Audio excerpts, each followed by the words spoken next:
Welcome back to Laugh to Keep from Crying. You're tuned in with C. Janae After Dark. Just remember, I'm sharing this to heal, never to hurt.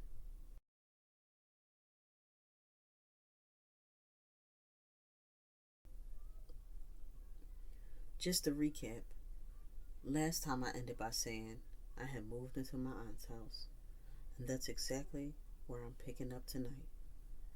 So let's talk about it. So, just to catch you up, at that time, I was living with my aunt. That move, that whole shift, it was more than just a change of address. But before you assume anything, yes, I talked to my mom. Was it often? Not really, but we did speak. And let me tell you, when we did talk, my mom was on 10. That woman wanted to make sure I was doing everything I needed to do, even though I wasn't living with her anymore. Living with my aunt, that was a whole different vibe. It was different from what I was used to.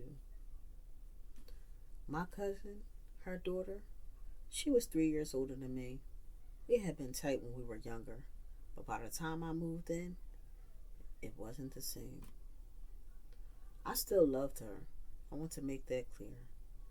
We had our moments, but we were living in two completely different worlds. She liked being out there and stuff. Me, I wasn't about that life. My younger cousin, though, he was 4 years younger than me. That was my heart, my little bestie. We did everything together. We were close in a way that gave me comfort in a house that was always moving, always shifting. My aunt, she had two jobs, so she wasn't home a lot. Because of that, she expected a lot from us, and we understood. Some nights we had to make our own meals, and leftovers, that was regular. I had chores here too, but everyone had to chip in. We cleaned the fridge, took out trash, did dishes, pretty much kept the house in order. There wasn't no babying going on. You were expected to step up. And one thing about my aunt, she didn't play. You didn't follow the rules, you were going to hear about it. I remember one rule clear. If my older cousin missed curfew, we had to bolt the door and leave her out there. That was it. No discussion. Curfew was curfew. Down in the basement was my grandma. She had a disability and used a wheelchair, so the basement was set up just for her. But let me tell you, she might have been in that chair, but she still ran things. She didn't play either. Act up if you want and think she wouldn't get up and snatch you. But that was my rock. That was the soft place I landed when everything else felt heavy. We got close, really close. I could talk to her, sit with her, and I felt like I met her in that moment. The neighborhood was its own little world. To the right of us was an older couple, real sweet. To the left, quiet, didn't really deal with them. But a few houses down, I started connecting with people. There was a brother and sister, super cool, then two girls and a boy. The girls and I became friends. They were both older than me, like 3 or 4 years, but we clicked for a while. One of them, their brother, would later become my first daughter's father. At first, he was just a friend, a sweet one too. He gave me the shirt off his back, literally, buy me food, leave his friends to play cards and games with me on my porch. People used to clown him for it, but he didn't care.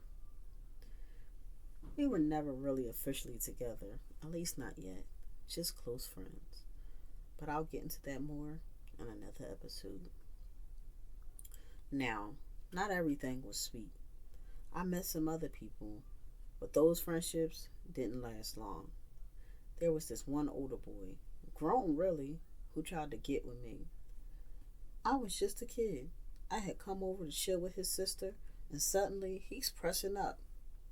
Another guy, probably in his 30s, maybe more, same thing. He had a car, job, house, all that, still trying to get something out of me.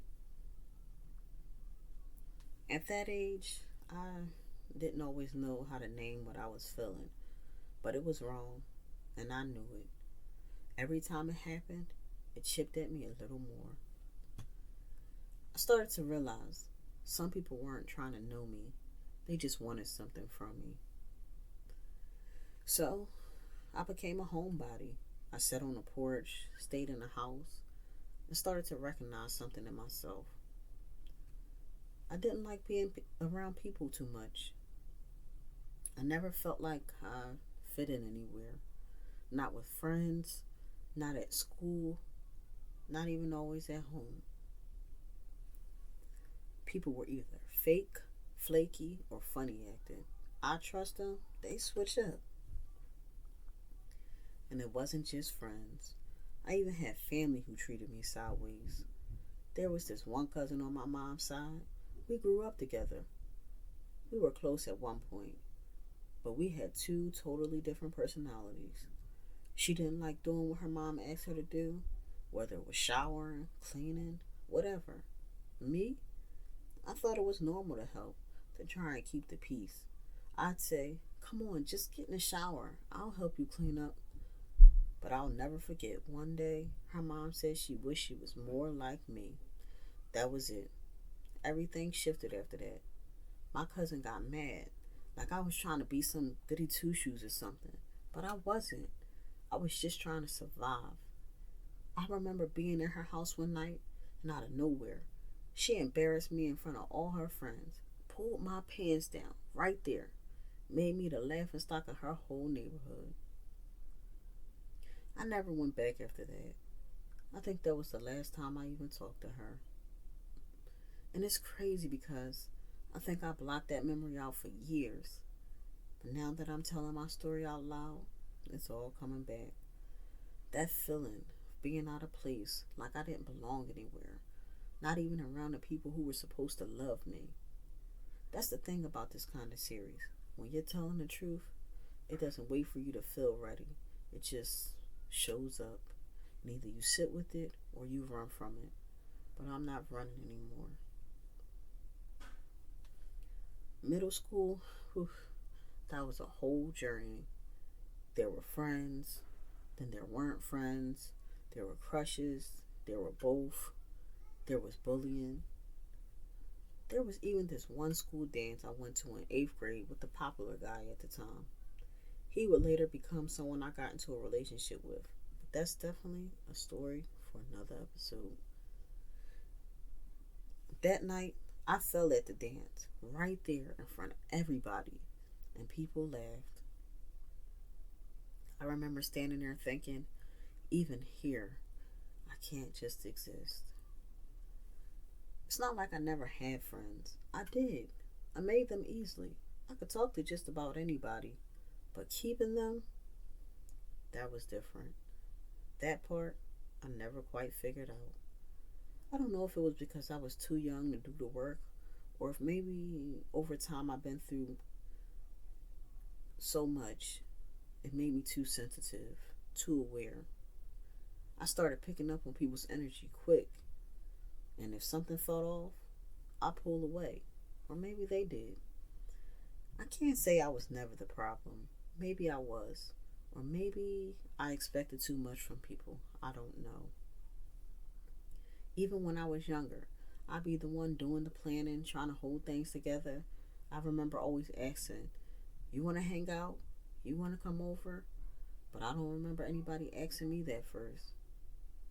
And maybe that's why I always felt like the friendship meant more to me than it did to them.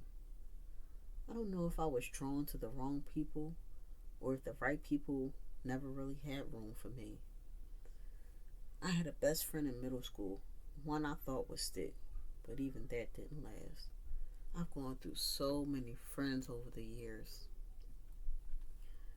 And it's not always that people did something terrible.